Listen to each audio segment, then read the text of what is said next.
the what ifs. You know, I've thought about that a lot. You play the what if game. It's inevitable. You're gonna do it. And say I survived, but you know, my legs didn't make it out of the car with me. Where would I be now? What would I be doing now? I mean, just a matter of millimeters could have ended my hopes and dreams as an athlete very easily. That day, we were just any old regular weekend up in Santa Barbara and to enjoy Danny's soccer games. So we started back, and I guess we're probably about 45 minutes in the trip, and you know, the 101 freeway up there is not well lit. We're just driving along, just chatting about the night and whatever else. Cruise control, 70 miles an hour, not thinking about too much. And I remember climbing a slight rise. Next thing I know, the car that was in front of me swerved off the road.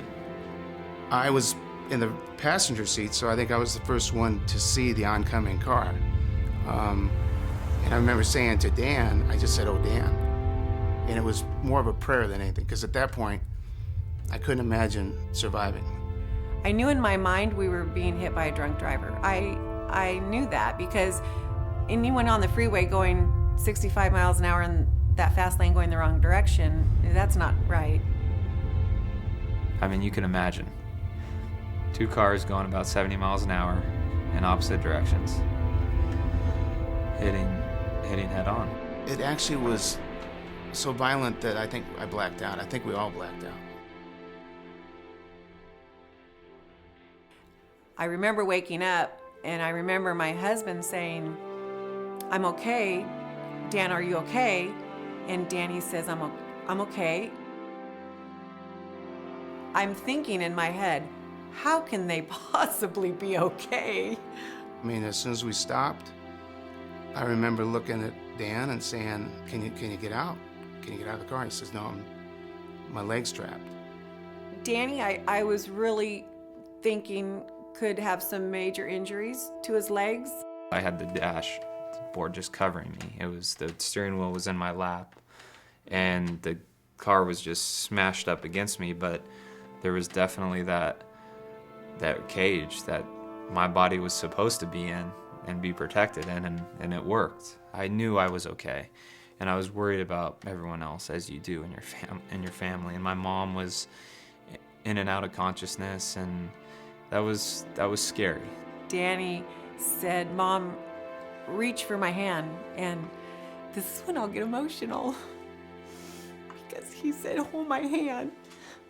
And he put his hand back, and all I could do was sit there and hold his hand.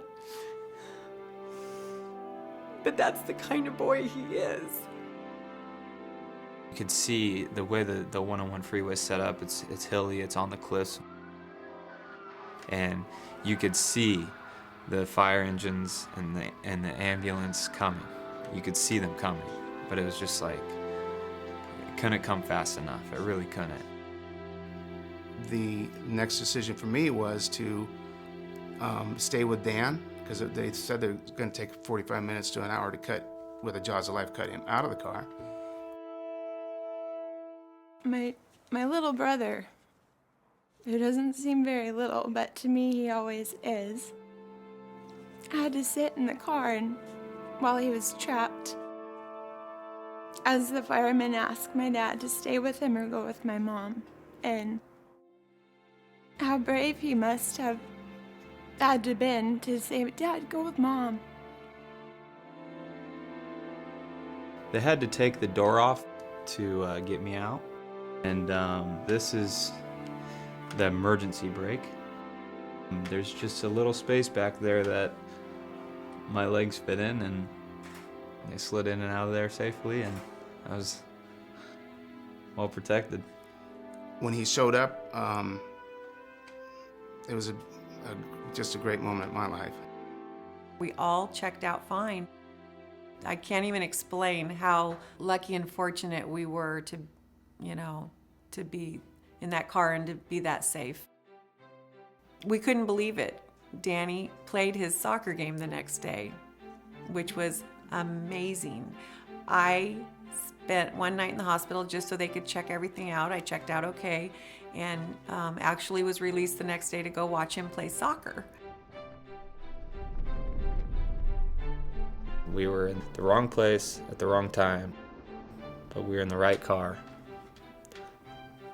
We were in the right car,